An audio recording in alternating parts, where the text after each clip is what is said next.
Hello, dear DSC School Assistant English candidates.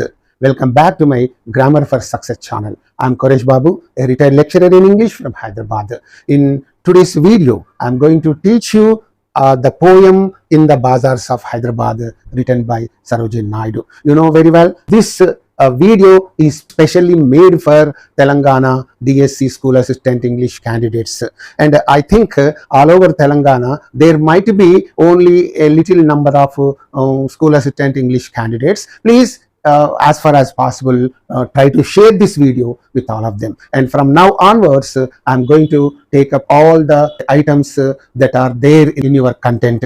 First of all, I would like to teach you all poetry, then prose, then drama, then literary terms, and if possible by that time, some grammar, very important. All these things, all about English content, I am going to teach you, and on every alternate day I am going to upload a video for your benefit. Okay, and I therefore request all of you, please share this video with all your near and dear ones, and I also request all of you to like this video. If at all you have any suggestion to make, please make use of the comment section and mention it in the comment section. I don't feel otherwise. If I am at fault, I am ready to correct it. Okay, please try to understand me. Let me help you selflessly and with a good motive. Okay, now let's get into the video.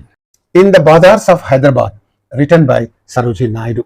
You know very well about this poem and about this poetess. Okay, even then I would like to talk to you a few things about this poem, about this poetess. Okay, and at the beginning I would like to talk to you about this Sarojini Naidu. All of you know very well about this Sarojini Naidu. She was born in Hyderabad on February 13th, 1879. You know very well. And in Abbots, her house is there. From Abbots to Nampalli, in that route you find a big building, and a big gate will be there. On that gate, that name will be written, the Golden Threshold. That is the name of her house. You can find there. Okay, right. And about this Sarojini Naidu, you know very well, she was at the age of 13 itself, she started writing poetry in English, and she was born of Bengali parents, Aghorana Chattopadhyaya and Varda Sundari Devi, and she actively participated in the Indian freedom struggle, and she sang beautifully all the patriotic songs wherever the meetings were conducted. She went there and she sang the patriotic songs sweetly, and therefore Gandhiji called her the Nightingale of India. And she was also the president of the Indian National Congress, and she also became the governor of Uttar Pradesh in independent India. So there are so many points about this Sarojini Naidu, and if I teach you all these things orally, you may not retain all of them in your mind, and that is why I have decided to give all of them, all those important points one by one, and explain them to you. So that is only an experimental thing. If you have any problem, please make use of the comment section, or my number is also there in the description. You please call me and tell me how I should teach and how I should not teach. Okay, two things you can do that, because let me serve you, let me do something for you. Okay, that's my motto. Okay, right. And now let me give you some introduction to this Sarojini Naidu and about the poetess. Poetess means that is nothing but the introduction. And what is the introduction? Sarojini Naidu was born in Hyderabad on 13th February 1879. And here, this point everybody knows, she was born of Bengali parents. Already I have told you about this. She was born of Bengali parents. Aghorana Chattopadhyaya was her father, and Varda Sundari Devi was her mother. Okay, her father was a scientist and her mother a poetess. So perhaps the poetic qualities of her mother might have been inherited by this Sarojini Naidu, and therefore she started writing poetry in English just when she was at the age of 13. That is important. Okay, and now she was a brilliant student, you know that very well. Began writing poetry at the age of 13. I have already told you this. And she received her early education in Madras. And first of all, since she was born with a silver spoon in her mouth. That means she was born in a rich family. What is that? She studied her matriculation or high school education in Madras. Okay, she up to high school education, she studied in Madras, and she went to England for further studies. She studied in King's College, London, and Girton's College, Cambridge. Please keep these points in mind, because in your examination a question may be posed on this particular point. So in this way I have given all of them in you can say important points. Okay, and now let's move on to learn the remaining things. And next point is there. Her poetry rings with patriotic fervor. Patriotic fervor means patriotic flavor. You take any of her poem, that poem rings with patriotic flavor, patriotic fervor. Okay, and the beauty of diversity of India. You can also find in her poems the beauty of diversity of India. India is a country where diverse, diverse people, with diverse cultures, diverse traditions are coexisting. Okay, living together. But all Indians are one and the same. All Indians are one, though their traditions are different, though their cultures are different, they are all one. That's called diversity, unity in diversity. So that is the beauty of this country. So about this beauty, she explained in many of her poems, and glorification of rich Indian culture and invaluable heritage. Our heritage was very invaluable, very grand, very great. Our culture is also very rich.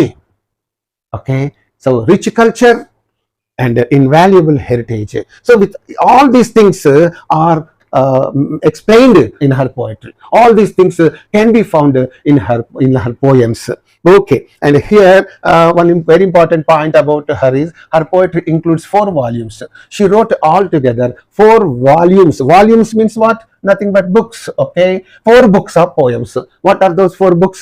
Here these are given. This is an important point. Please keep it in your mind. The Golden Threshold, 1 volume, and The Broken Wing, 1912. It was published in 1912. So that's another volume. And The Word of Time, 1917. This was published in 1917. And this book is also very interesting. And the last book of poems is The Feather of Dawn. This was published in 1961. In this way, Sarojini Naidu wrote so many poems, and all those poems were published in 4 volumes or 4 books. Okay, and that this point is very important from your examination point of view. Right, now next point is there. Her poetry reflects her love for the country's diverse culture. Already I have told you about this diverse. Diverse means various or different. India is full of different cultures.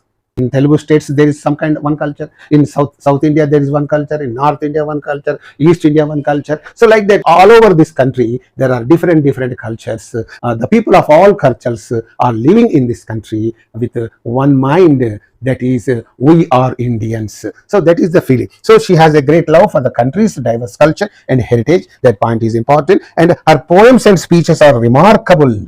Remarkable means noted for what? Their culture and cultural beauty. Okay, eloquence, and the poems are very fluent. Okay, that means she writes poems in a fluent way. Okay, that's why eloquence and patriotism, and they always ring with patriotism, that I have already told you here. So in this way, these are all very important points about Sarojini Naidu. Okay, so let us learn some more points about Sarojini Naidu. She was one of the leaders who, by her sacrifice and imprisonment and labors, okay, so she sacrificed her life for the sake of this country.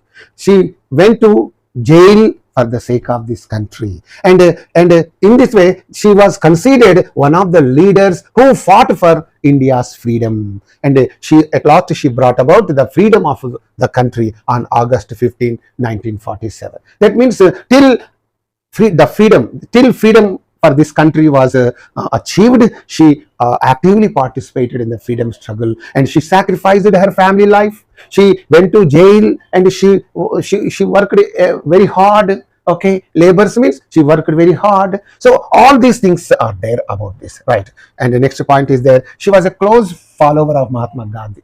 Okay, she was a close friend of Mahatma Gandhi, follower. So I had better say follower. Okay, follower of Mahatma Gandhi, and was actively involved in the Indian National Congress. Indian National Congress, you know very well, that was started by A.O. Hume in some 1883, some year, in some year, I can't well remember. So in this Indian National Congress, in all the activities of this Indian National Congress, she participated very actively. And next point, she partook of various movements, you know very well. In what kind of freedom movements did she participate? Means, you know, she participated in the non-cooperation movement, the civil disobedience movement, the Quit India movement. These are the prominent movements that you can find in the freedom struggle. Okay, right. And in all these movements she participated. She was appointed the first woman president of the Indian National Congress in 1925. Indian National Congress, you know very well. So that actively worked for the freedom of this country. So in this for this Indian National Congress,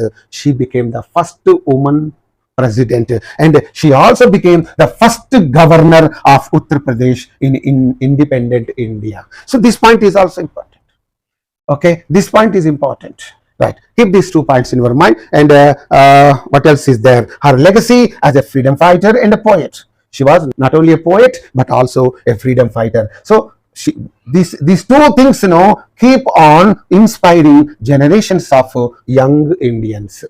Okay, young Indian generations. So there are so many generations are coming. So for all those generations, okay, so to the people of those generations, you know, she has become a kind of inspiration, because she was a poet as well as a freedom fighter. So her life is really ideal and exemplary. So that her life has become a kind of inspiration to the younger generation of this country. Right.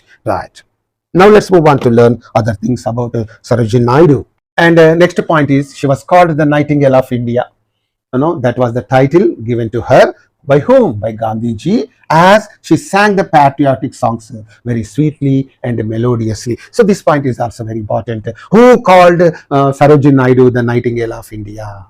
That might be the question. Then what do you say? Mahatma Gandhi. Mahatma Gandhi called her. This title was given only by Mahatma Gandhi, not by others, right? And next point is, her nickname was based on her oratory skills. She speaks fluently. Some people, you know, when they start speaking on the stage, you know, they fumble. They search for the words, and they say, my dear people, okay, they keep on saying. But here, this Sarojini Naidu, once she holds the speaker, she would deliver her speech like anything. Okay, she has got oratory skills. She has got excellent oratory skills, and because of these oratory skills, she was called the Golden Orator. And this is also an important point. And you go to the next one. She held a prestigious position as an ambassador to the United States. Okay, that is also there. And here her other types of literary works were placed. Apart from writing the poems, okay, she wrote even some plays also. Plays means dramas. Okay, she also wrote some small plays. So here today her house in Abbots, Hyderabad, you know, you can also visit her house in Abbots, okay, and her house was named the Golden Threshold. Okay, on the gate itself it is written with golden letters. Okay, with golden letters it is written the Golden Threshold. Okay, and you can see that it has been turned into a cultural center and also a museum. It is turned into a cultural center and a museum, which unveils her life, which reveals her life. Unveils means what? Reveals her life and works. If you want to know her life, if you want to know her works, just you go visit this cultural center or this museum. You can learn many more things about the life and works of Sarojini Naidu. Okay, and this is all about Sarojini Naidu. Okay, and now let us learn about the context of the poem. That is very important. And one more important thing is there. She passed away on March 2nd, 1949. So sorry, I have forgotten this point. She died. Passed away means she died on March 2nd, 1949. So these are the important points about Sarojini Naidu's life. And now let us know something about the poem. Okay, and what is this poem? The poem, what is this poem? In the Bazaars of Hyderabad. Okay, in the Bazaars of Hyderabad. The poem has been taken from Sarojini Naidu's anthology, The Bird of Time, that was published in 1912. Very important point. So this poem in the Bazaars of Hyderabad has been taken from this anthology. Anthology means, I have already told you that it is a collection of poems. Okay, right. And this book was published in 1912. Please, these points are very important from your examination point of view. It has been written in 5 stanzas, each consisting of 6 lines. Very important.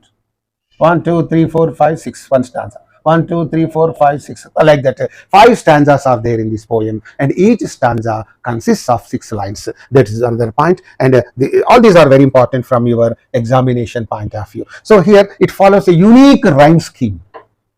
Unique means a special rhyme scheme. What is that? The 2nd, 4th, and 6th lines in each stanza are rhyming.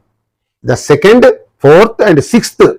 Remember, the 2nd, the 4th, the 6th lines in each stanza are rhyming. The 3rd and 4th lines are also rhyming. Okay, the last stanza is a slight exception though. So the general scheme is A, B, C, B, C, B.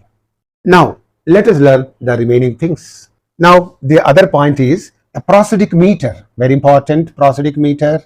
Okay, you know very well about the prosody. English prosody. Okay, here prosodic meter followed in this poem is trochee or trochee. So see the spelling, trochee or trochee, whatever it is, and which means a stressed syllable followed by an unstressed syllable.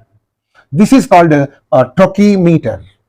Trochee meter is always like this. First of all, there will be a stressed syllable followed by an unstressed. See, carry, carry, car, ka, carry, highway, garden.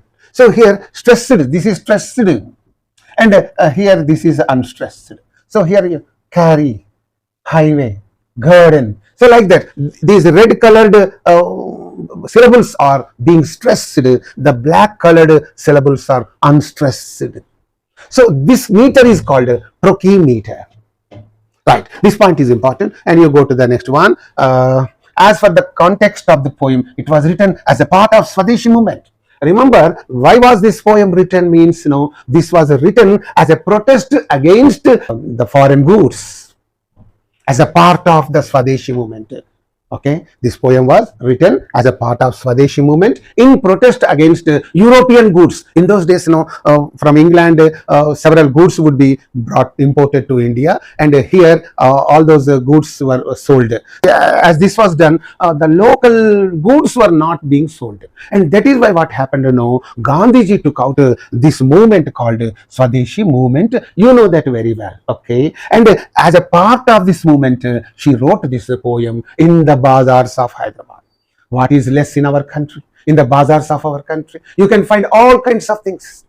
When all kinds of things are available in our own country, why importing foreign goods or European goods from England? So that thing irritated the patriots of this country in those days, and therefore they started this movement.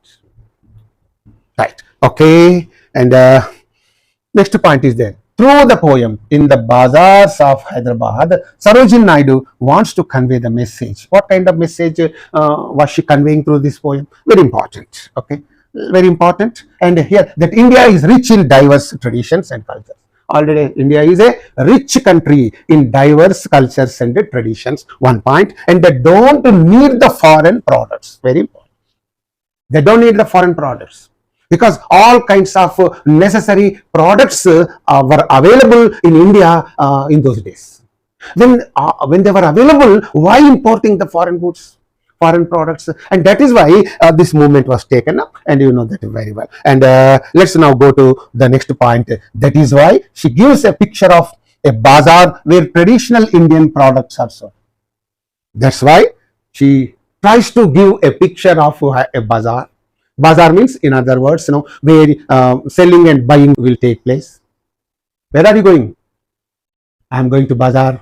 Bazaar means it's a place where people sell their articles and people buy others articles. Selling and buying will take place in the bazaar. So she, in this poem, she gives a clear picture of this bazaar where traditional Indian products are sold.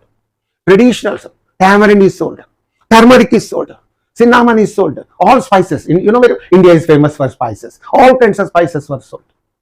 What not? Everything was available even in those days. And now let's move on to learn other things. And in this poem, Naidu describes what? The beauty of traditional Hyderabadi bazaars. Very important. What is Sarojini Naidu doing in this poem means she is describing the beauty of traditional Hyderabadi bazaars. She is describing them. Okay, that is only the job she is doing in this poem, and she presents the lively, picturesque scenes of merchants. Lively, you know the meaning of lively, picturesque, very beautiful scenes of merchants, attractive scenes of merchants. Merchants, you know very well. Vendors, they are also sellers. Peddlers means, you know very well, they carry the goods on their head and go from street to street on foot and sell their products. That is called street vendors or peddlers. వీధి తిరుగుతూ అమ్ముకునే వాళ్ళని peddlers అంటారు. ఒక చోట అమ్ముకునే వాళ్ళు merchants or vendors.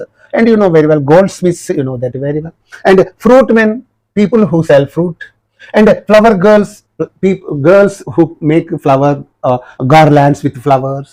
Flower girls means who sell flowers and who make garlands with flowers. So that is there, and selling their goods. So she presents this picture in this poem. Very beautiful, very simple. You can also read and understand that. Of course, the vocabulary is somewhat difficult. If you know the meaning of that vocabulary, some words, okay, you can easily understand this poem. But I am going to make it very clear to you. Okay, don't worry about that. Right. The poem manifests distinct means very clear, characteristic of Hyderabad's social etiquette. Characteristic means distinguishing trait of, a special Hyderabad's social etiquette. Etiquette means social observances. The people of Hyderabad have special social observances. They observe various cultures, various traditions. So etiquette means what? Social observances. And that's why this Hyderabad is called a metropolitan city. Metropolitan means people from various places come and settle in here. And you can find the Marathis here, Gujaratis here, Rajasthanis here, okay, and you can find Bengalis, what not. The people from all the states have come here and they have settled here, and that's why you can find different cultures only in one city, different traditions only in one city. That's why, okay, social etiquette, and here mannerism. Mannerism means behavior, okay, and here lifestyle of aristocracy. Rich people will behave in a different style, and the society. So these things are manifested in this poem. Manifested means displayed or exhibited in this poem. Okay, please, these are all very important points. I have gathered all of them for your convenience. You watch this video again and again and again if you really want to get through this examination. Don't you want to become a teacher? Now let's go to the next point. Next point is there. What is that? Through this poem, it is pointed out what? The Hyderabadi bazaars are just not only meant for buying and selling. You might think the bazaars are meant only for buying and selling, but they are a focal point for people hailing from different backgrounds, having multifarious interests. I have already told you about this. In Hyderabad, you can find all kinds of people. Kashmir people are there, Delhi people are there, Himachal Pradesh people are there, Assam people are there, Meghalaya people are there, Bangladesh people, Karnataka, Kerala, what not. So you can find all kinds of backgrounds, people hailing from different backgrounds, different cultures, different traditions, and multifarious with different interests. Some people sell ornaments. Some people sell spices. Some people sell different articles they sell with multifarious, various interests. Here you pay attention. The poem also describes the musical instruments being used by the musicians and magicians. So in this poem you can find Sarojini Naidu mentions some musical instruments, and she also mentions about the magicians who chant mantras. What do the magicians do? They chant mantra. So these things are also mentioned in this beautiful poem. And here with this, the introduction to the poetess, the introduction to the poem just over. And now, okay, now let's go to learn the poem itself. Okay, in the Bazaars of Hyderabad, Sarojini Naidu. So this is the first stanza in which you find 6 lines. And here you see the rhyme scheme. First leave it in displayed, okay, displayed brocade, silver, amber, jade, displayed, 1, 2, 3, B, B, B, okay, and C, C, like that. So this kind of rhyme scheme you find in that, and that is the beauty of the poem, okay. Yes, in the Dr. Sinara says, Anadu Gudiki Badiki Madhya Madi Undedi, Gudi Badi Madi, see, Ningiloni Chandamama Tongi Chusi. Ningi Tongi. This is called a rhyme scheme. Because of this rhyme scheme, that song has got so much of beauty. Don't you know that? Right. Okay, it's all right. And here you see, look at the first stanza. Very beautiful, very simple, very easy. Just to pay attention to this. Right. What do you sell, oh you merchants? So here, this Sarojini Naidu finds these merchants and asks them what they are selling. What do you sell means what they are selling.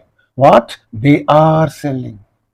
What they are selling. Oh merchants, what are you selling? That is the direct meaning of this. But it is the direct speech. The meaning should be given in the indirect speech. What should I say? Sarojini Naidu meets the merchants and asks them what they are selling. Quite clear. And why did she ask this question? It is because she was very much fascinated by their wares, by their goods or articles, okay, yes, by their articles which are displayed in a grand way, in a beautiful way, so that so as to attract the customers. So generally what happens in the shops, how do the shopkeepers arrange the articles? They arrange the articles in a systematic way, in a beautiful way, in an attractive way. Why? Only to attract the customers, to invite the customers. On seeing the arrangement of the articles, oh, you think, how beautiful these things. Okay, let's get into the shop and buy something. Here you see that, richly, that means grandly, your wares are displayed. Oh, merchants, your goods are grandly displayed or exhibited. Displayed means what? Exhibited. They are grandly displayed, exhibited. I am very much fascinated with them.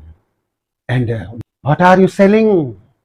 That is. Then the merchants reply that turbans of crimson and silver. Crimson means what? Deep red. Very simple. Crimson means red. That's all. Ordinary red is different from deep red is also different.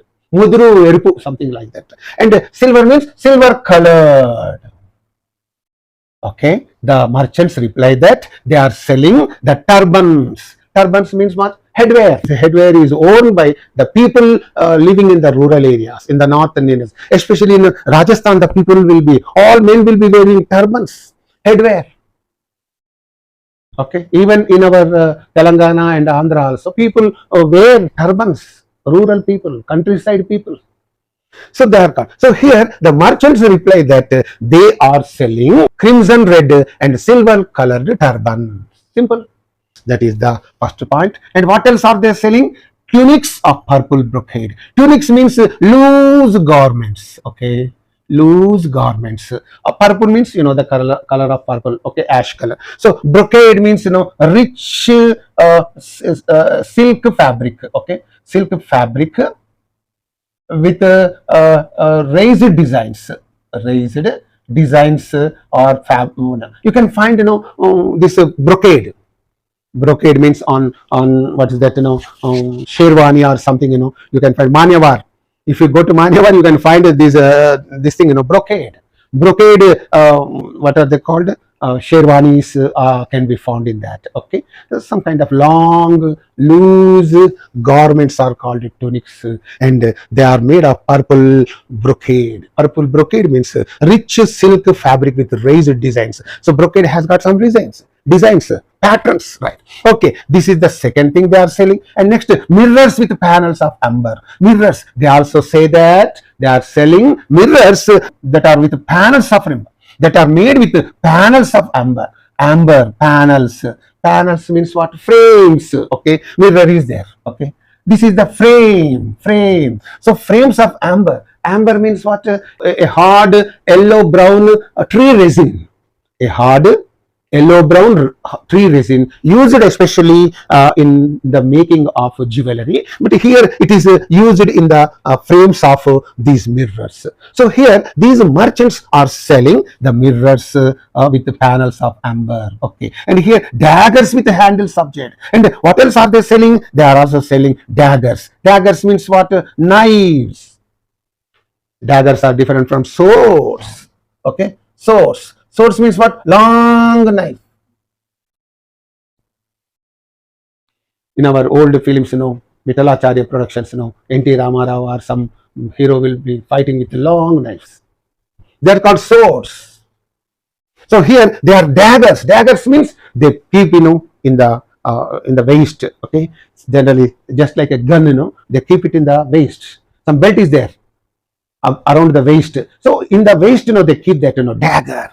Let me draw a small picture of this dagger. So something like this. Oh, small dagger. Daggers means chinna katti, dagger, knife. So here generally used by the kings and the princes and other I can say kingly people, royal people, right? And daggers with handles of jade. And what are the handles of the daggers made of? They are made of jade. Jade is a precious stone. Precious stone. So here the handles of the daggers are made of jade. The frames of mirrors are made of amber. So the tunics are made of purple brocade. The turbans are made in deep red and silver color. So all these things, 1, 2, 3, 4. These 4 things we are selling, madam. So this is what the merchants are replying to this Sarojini Naidu. Very simple. I don't want to repeat the matter. Let me move on to the second stanza. Okay, dear DSC candidates, and what all I have taught in the stanza, I have given those points one by one here. Okay, that is nothing but the summary of that stanza. Okay, here you pay attention. In the first stanza, the poetess meets, poetess, not poet, she is the poetess. The poetess meets some merchants and asks them what they are selling. That's what I have told you, right? And because she is deeply impressed by their goods.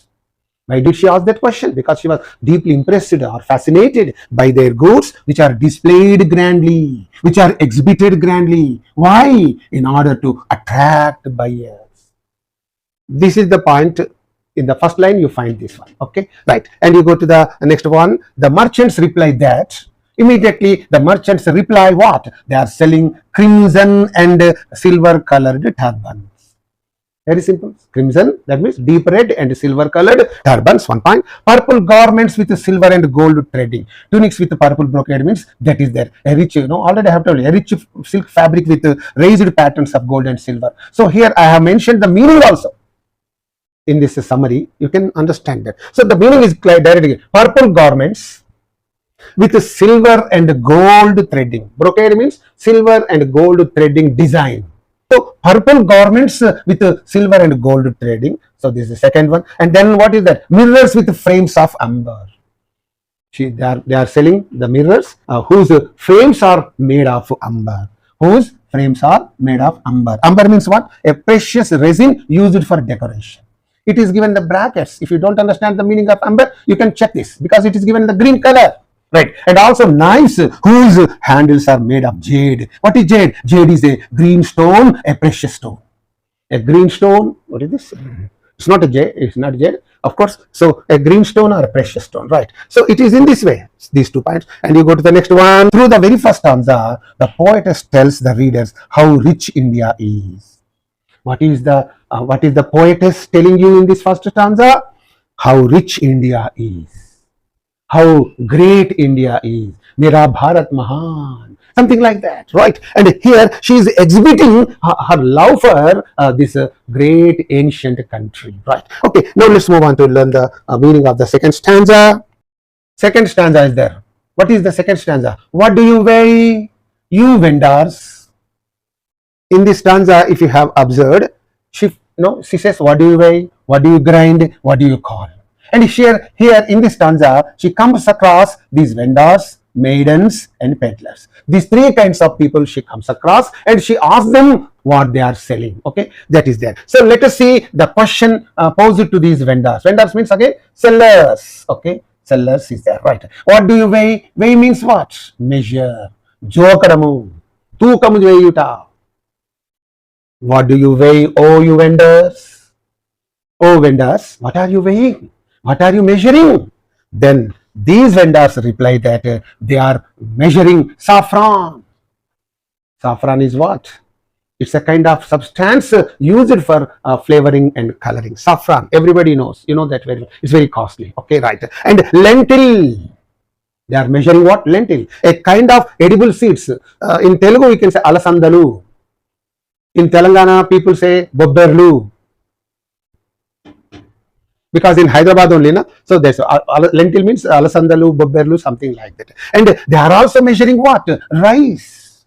So the vendors are measuring saffron, lentil, and rice. This is okay, right? And next, she finds the maidens. Maidens means girls, unmarried girls. And she asks them what they are grinding. Grinding means crushing. Grinding, pulverizing, grinding.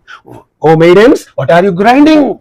Then the maidens reply that we are grinding sandalwood. Sandalwood means a fragrant wood used in perfumes. Sandalwood, you know very well. Gandapu chekka.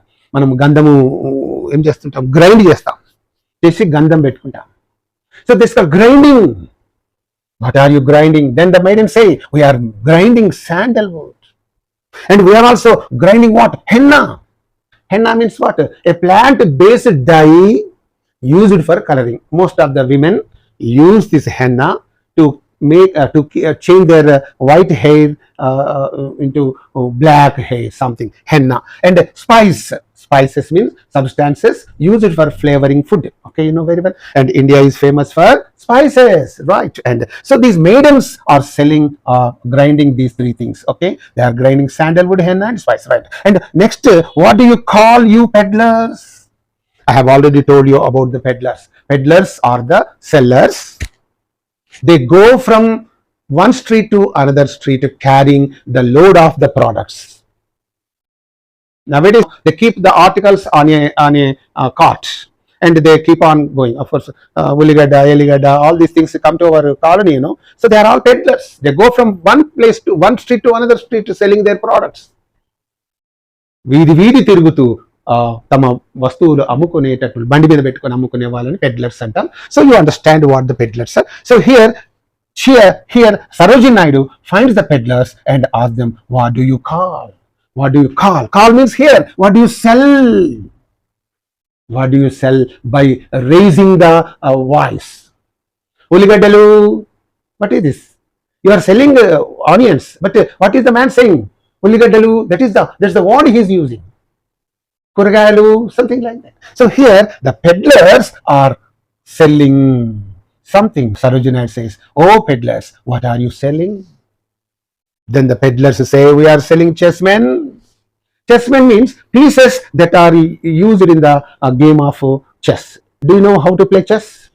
Chess playing is very interesting and it gives a very good, you can say, exercise to the brain. Okay, so chessmen, the pieces used in the game of chess are called chessmen, right? And ivory dice. Dice, you know very well. And dice.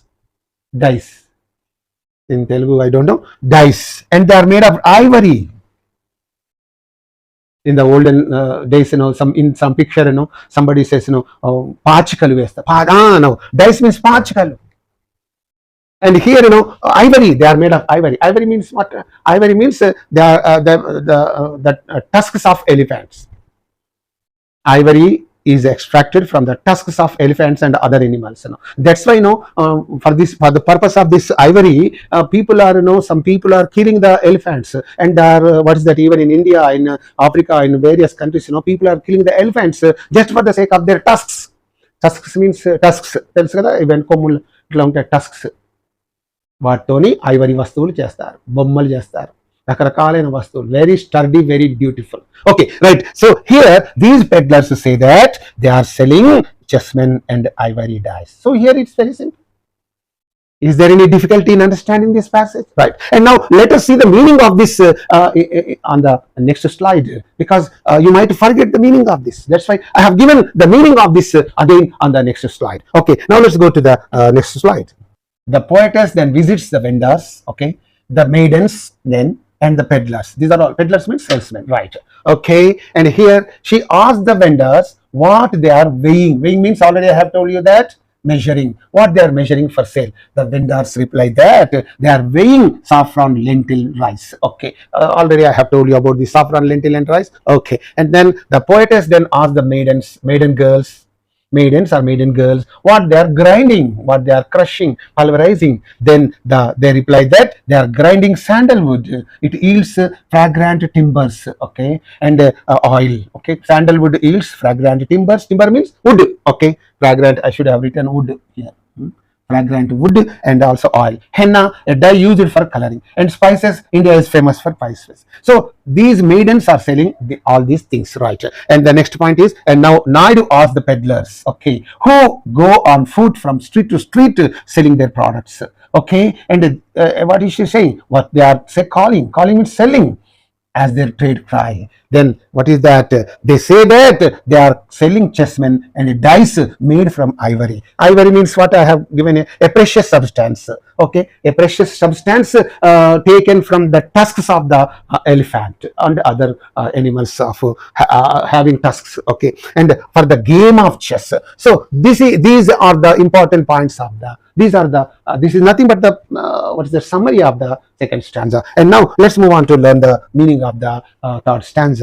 This is the third stanza, and in this third stanza, she is asking, only the goldsmiths. Okay, she comes across the goldsmiths. Okay, in the Bazaars of Hyderabad, the Sarojini Naidu comes across the goldsmiths. Goldsmiths means they are artisans. Okay, artisans. Okay, artisan is that make artisans good at making golden ornaments. Okay, golden ornaments అంటే చేతులతో వస్తువులు తయారు చేసే వారిని ఆర్టిసాన్స్ అంటారు. Artists అంటే తెలుసు మీకు, any artists. Okay, you know very well. Singers are artist, people playing musical instruments are called artists. But artisans means they prepare goods with their hands. చేతులతో వస్తువులు తయారు చేయు వారిని ఆర్టిసాన్స్ అంటారు. So here goldsmiths make golden ornaments, and that's why they are called artisans. So she comes across them, she meets them, and she asks what they are making, or what they are making. Then they reply that they are making wristlet and anklet and ring for the brides, for the bridegrooms. Wristlet means the article that is worn around the wrist is called a wristlet. Wrist మీద ధరించేదాన్ని wristlet అంటారు. Anklet, ankle కు ధరించేది, గాలి గజ్జలు కావచ్చు, what ever it is. ఓకేనా, right. So wristlet and anklet and ring, this is the ring. Okay, they say they are making wristlets, anklets and rings for whom? For the brides, for the bridegrooms, for the beautiful girls. Okay, or such things, right? And what else are they making? They are also making bells, number one. Number two, bells for the feet of blue pigeons. And in Hyderabad, if you go to the old city, you can find thousands and thousands of pigeons, so that is there. So even if you go nearer to them, they don't fly away, because they are very much attached to the human beings. That's why that's there. So here Hyderabad is famous for pigeons, and you can also find blue pigeons. blue గా ఉండే pigeons, blue pigeons. And here the goldsmiths say that they are making bells for the feet of the pigeons. Some people rear pigeons. కొందరు pigeons పెంచుకుంటారు. వాళ్ళ ప్రేమ కొద్ది ఏం చేస్తారు? Out of love, what do they do? They tie some bells to their feet. వాటి కాళ్ళకు కొన్ని గజ్జలు కడతారు. when they come galgal. So but these bells are not heavy. How are they? They are, see, the second frail. Frail means what? Delicate. These bells are delicate as a dragonfly's wing. Dragonfly, తూరిగా రెక్క ఎంతటి అల్కగా ఉంటుందో, delicate గా ఉంటుందో, బరువు లేకుండా ఉంటుందో అంతటి తేలికైన, frail, delicate, light, in other words అలాంటి తేలికైన బెల్స్ తయారు చేస్తున్నాము అంటున్నారు. That's the second point. And next, what else are they making? Girdles. Girdles means what? Belts. Girdles are called belts. You wear belts, okay? Belts of gold for dancers. So belts of gold, that means golden belts. Bangaru girdles or belts. అంటే దీన్ని gold తో చేసారు కాబట్టి మామూలుగా మేము మగవాళ్ళు leather తో చేసిన బెల్ట్స్ వేసుకుంటారు. బట్ గోల్డెన్ బెల్ట్స్ మీన్స్ వీటిని తెలుగులో, మన తెలంగాణలో, ఆంధ్రాలో we call them వడ్డానాలు, something like that. And these are generally worn by the dancers. Even today, the dancers wear the girdles of gold. In those days, they wore girdles of gold. బంగారు వడ్డానాలు ధరించి నాట్యం ఆడుతూ ఉండేవారు మరి ధనికుల ఇళ్లలో. So here that they say they are making the girdles of gold. Okay, and then scabbards. Scabbards means sheaths. Sheaths means in Telugu Vora means కత్తి పెట్టుకునే దాన్ని, పెట్టుకోవడానికి ఉన్న లెదర్ దాన్ని, లేకపోతే కత్తి అలా if you leave it loose it might hurt you only, the wearer only, others also. So that's why to keep the scabbards of gold for the king means these sheaths are used for knives. కత్తుల కోసము వాడే ఒరా, scabbards of gold అంటే బంగారంతో చేసిన ఒరలు. In those days, kings used to wear them. Nowadays, nobody is wearing. If you carry a knife in your pocket, you'll be immediately arrested.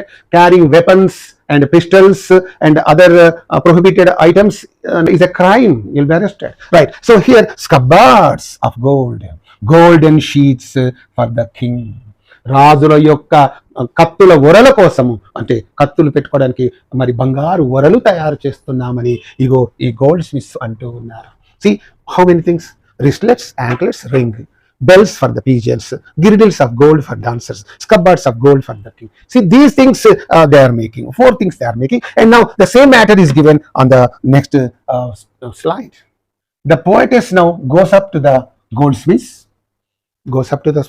She meets the goldsmiths. Okay, that's the meaning, summary, and ask them what they are making. Then what did they say? They reply that they are making wristlet, anklet, ring to adorn the women, to decorate the women. These are meant for women, brides, bridegrooms. Of course, nowadays, even men are also wearing, rings and what's that, wristlets, golden wristlets. I have also a wristlet, but I don't wear. Right, as here that is there. And they also say that they are making bells to be tied to the feet of blue pigeons, and these bells are as thin and lightweight as the wings of a dragonfly. Already I have told you that the bells that are going to be tied to the feet of the blue pigeons are very light, very thin. How? Just like the dragonfly's wing. Okay, and you go to the next one. They are also making golden girdles, belts for the dancers. Okay, and golden sheets for keeping the king's swords. Golden sheets for what? To keep the king's swords. రాజుల యొక్క ఖడ్గము, sword, or you can say swords, kattulu, kadgalu, something like that. Right, and here this is the summary of the 3rd stanza. Go to the 4th stanza, the last but one. Another point is here, these lines depict how rich the Indians are, and all these things tell us how rich Indians were in those days. They were really very rich, They were not begging. But these Britishers came to our country. They looted our country. They took away our gold. They took away our silver. They took away our minerals. They took away our valuable things from this country, including Kohinoor diamond and all that. So that was there during that period, and that's why all the people, all the Indians fought against the Britishers under the leadership of Mahatma Gandhi. And at last we could get independence on 15th August 1947. Right. Now you go to the next stanza. Fourth stanza. What do you cry, oh you fruitmen? See here, if you look at the stanza, you can again find three things. What do you cry, oh you fruitmen? What do you play, oh musicians? What do you chant, oh magicians? So here she finds these three kinds of people in this stanza. Very simple. Then first of all she says, oh fruitmen. Fruitmen means fruit sellers. What do you cry? What do you cry means again here you say, what do you sell? It means what kind of fruits are you selling? Then the fruitmen reply that they are selling citron. Citron means citrus fruit. Citrus means fruits that are sour. Sour means sour. Pullanaina. Pullani panlu. All sour fruits. Okay. And pomegranate. Oh, very interesting. Pomegranate. Plum. Plum means a kind of fruit, Indian plum. Regu pandam antaru. Black plum. Black plum means allaneredi pandu, something like that. So plums, okay. They say they are selling citrons, pomegranates and plums. Okay, that is the okay. And next she says, she finds the musicians and she asks them what they are playing. Oh musicians, what are you playing?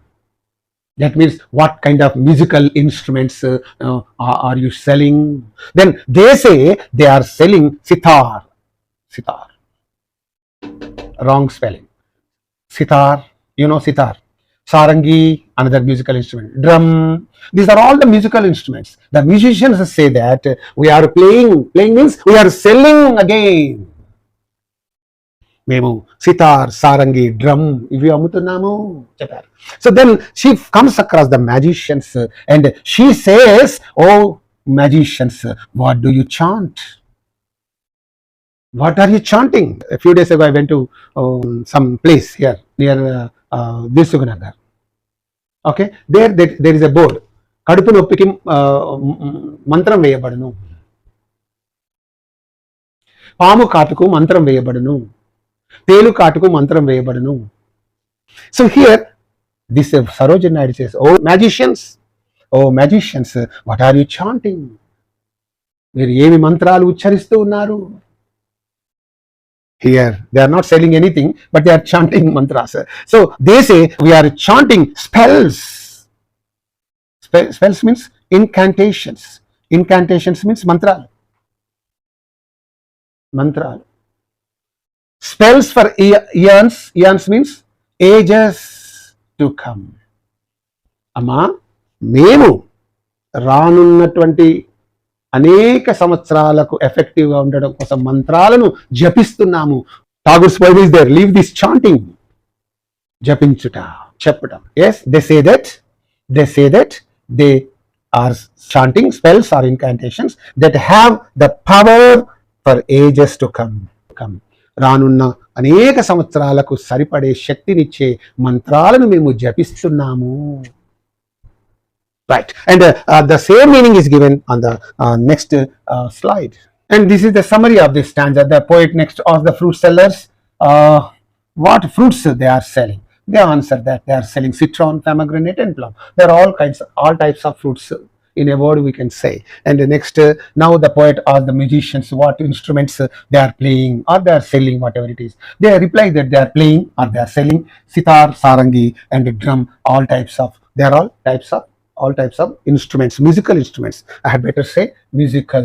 Okay, musical. Missing please, I'm sorry. Right. Next, last point of this stanza is, after that the poet goes to the magicians and asks them what they are chanting. Oh mantragalara, మీరేమి జపిస్తున్నారు? The magicians reply that they are chanting the spells. మేము ఆ మంత్రాలను జపిస్తున్నాం. ఏ మంత్రాలు? That have the effects for eons. Eons means in the brackets the meaning is given, countless ages to come. తరతరాలుగా అనేక సంవత్సరాలుగా, something like that, to help them show their magic tricks. But you know very well, if their mantras spells work well, people start coming to them. Fifth stanza, this is the last stanza, and here only one question is there. She comes across the flower girls. Flower girls means girls that are selling flowers, one point, that are making garlands also. పూల గుత్తులు తయారు చేసేటటువంటి, పూలు అమ్మేటటువంటి, they are called flower girls. Sarojini Naidu says, what are you weaving, what are you making with the flowers? Then the flower girls say, with the tassels of azure and red. Tassels means here are dangling ornaments, one meaning. Actual meaning is dangling ornaments. Dangling ornaments like this, you know, all flowers are like this. So it's like that. All flowers are dangling. Okay, dangling ornaments made of azure and red. That means, you know, red, azure means blue. Blue and red dangling ornaments. Here, in other words, you know, you can say garlands. This is the right word. Of course, the original meaning is dangling ornaments, but here you can take the meaning of garlands also. So here, the flower girls say that they are making or they are weaving garlands of azure and red. And red flower garlands, blue flower garlands, that is the meaning. For what? For crowns for the brow of a bridegroom. So to decorate head of the bridegroom. Why are they making these garlands?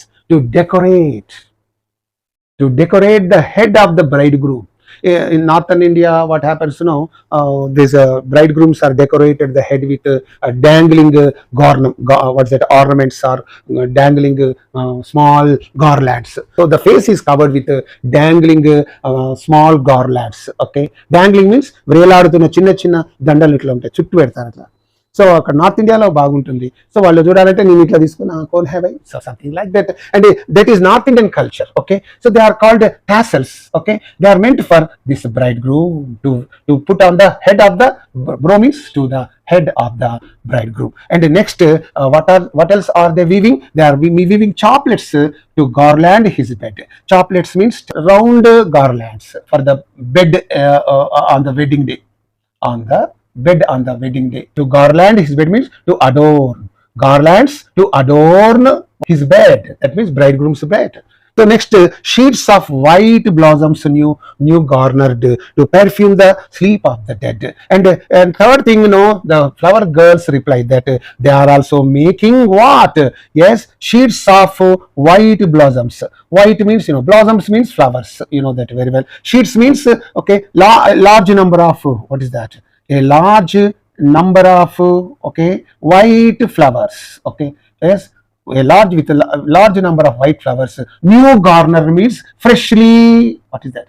Freshly collected, freshly gathered to perfume the sleep of the dead.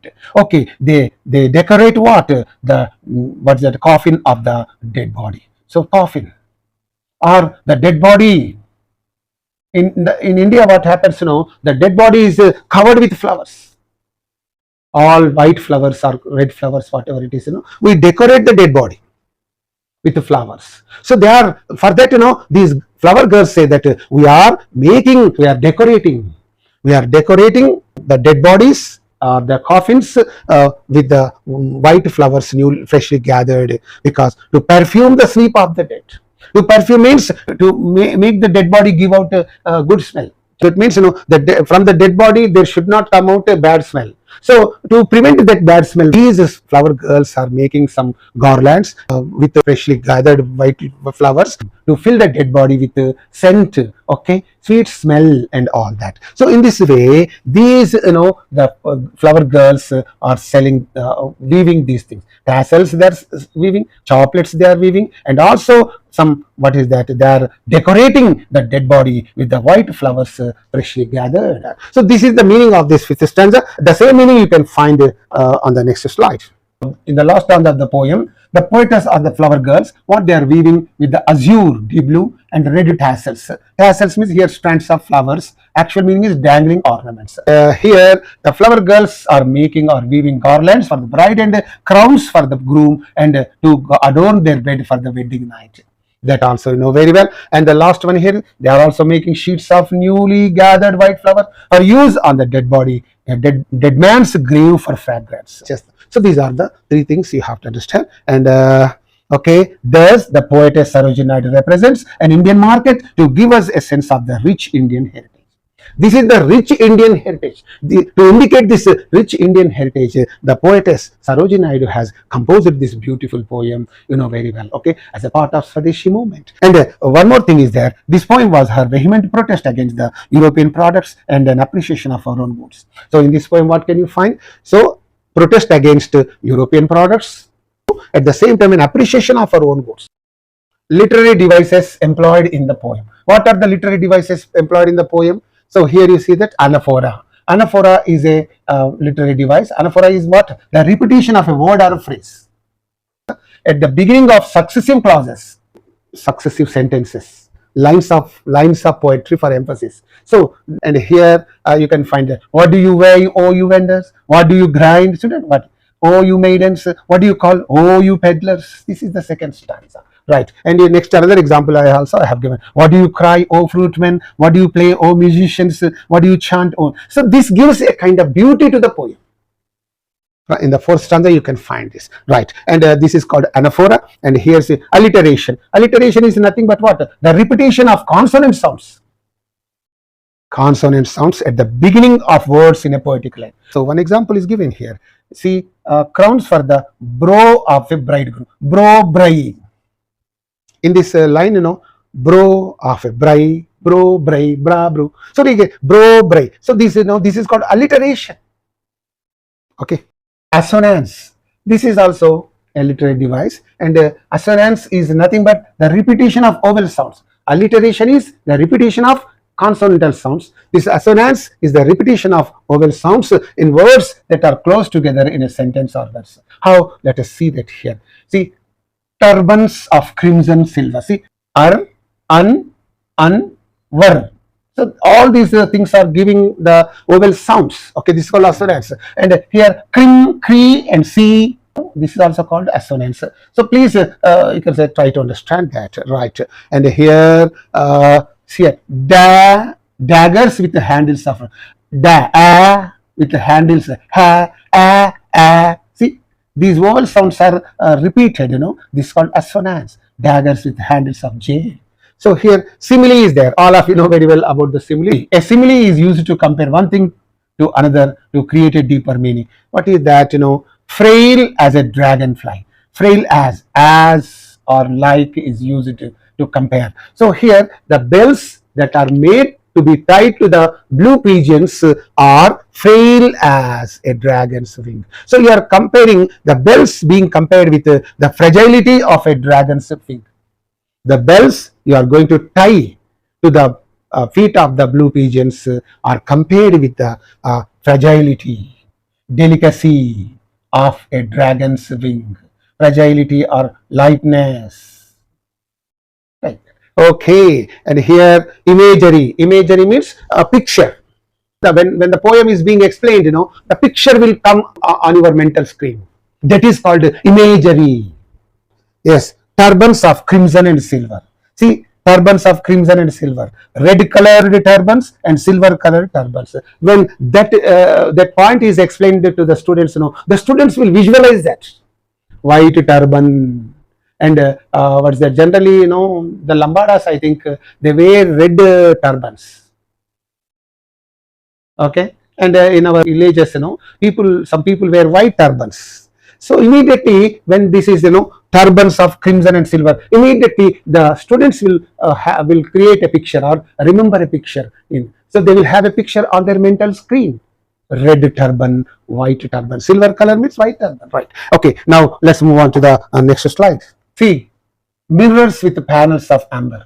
So when that is said, you know, this is the frame that's made of amber. Girdles of gold for dancers. Immediately you remember the Vadanams. Okay, something like that. Crowns for the brow of a bridegroom. Bridegroom nuduta ila kattetటువంటి పూదండల crown antar. That is, you remember that. So all these things are creating some imagery, some picture. You are visualizing that. Okay, right. Enjambment means the continuation of a sentence or phrase from one line of poetry to the next without a pause. ఒక line నుంచి ఇంకో line కి poem comma లేకుండా continue ఒక sentence లాగా continue అయితే that is called enjambment. Okay, enjambment, right? And here the last two lines are like that: sheets of white blossoms newly garnered, okay, to perfume the sleep of the dead. So this sentence is there. In all other sentences we have commas or colons or semicolons. You can find that in the poem, and here the text is also there with you. And here in these two lines only there is no, so only one sentence: sheets of white blossoms newly garnered to perfume the sleep of the dead. So in this way, when the two lines, when line goes into the next line without a pause, without a full stop, without a comma, then that is called enjambment. Okay, right? And anything else? Hyperbole is also there. Exaggeration for emphasis or effect. Hyperbole is also employed in this poem. Hyperbole means what? Turbans of crimson and silver. Yay! So crimson, deep red, and silver. Silver means not silver, white. So turbans are exaggeration. Silver colored turbans, red colored turbans, something like that. Daggers with handles of jade. Jade is a precious stone. మామూలుగా పిడి ఉంటుంది, పిడి handle అంటే పిడి మామూలుగా వుడ్తో చేస్తారు లేకుంటే మెటల్తో, but here jade is an exaggeration, right? Personification is also employed in this poem. Personification means attributing human qualities to non-human objects or concepts. So here what is that? Bells for the feet of blue pigeons. Blue pigeons oka kaallu, blue pigeons oka kaalla kosam bells antunnaru. So here this is called personification. You are giving kaallu ane mata, feet ane generally it is used for human beings.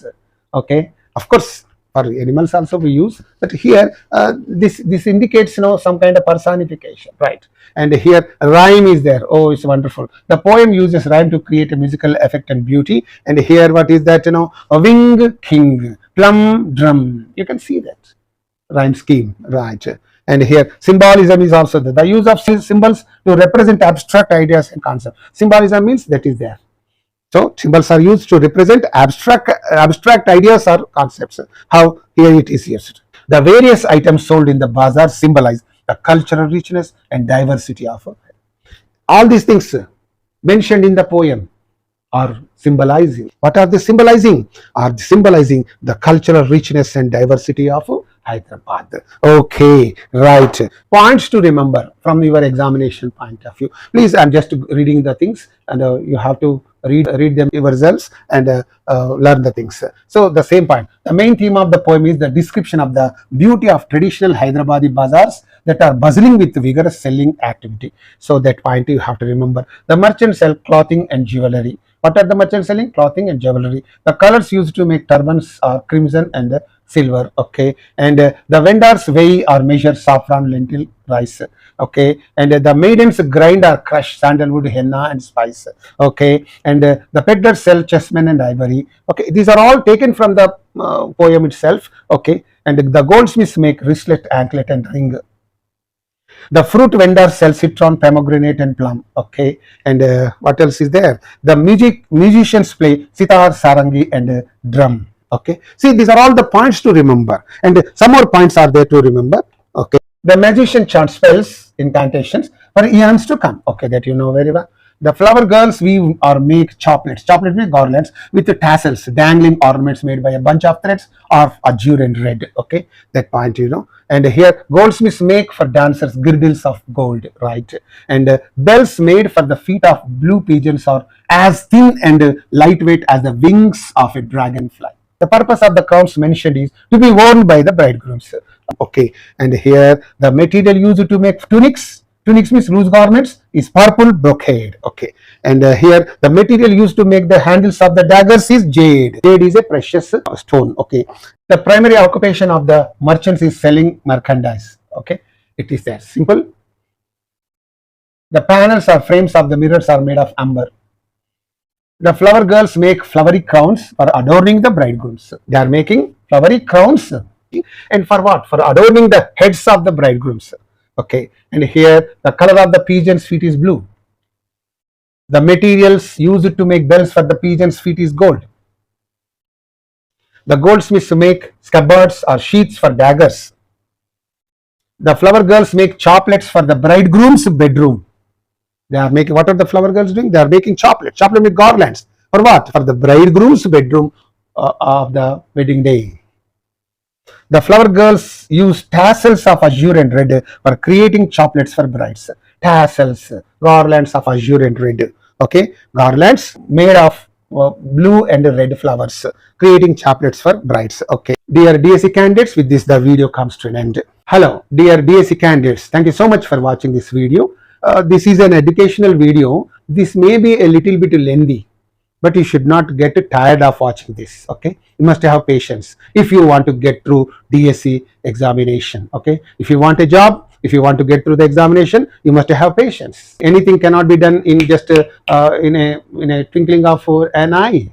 Okay, so please have patience and watch this and share this video with all your near and dear ones. From this video onwards, I shall be making so many videos on English content. Okay, right, please support me and encourage me. I am there, I am here to work for you selflessly. Now, thank you so much for watching this once again, and I take leave of you. Okay.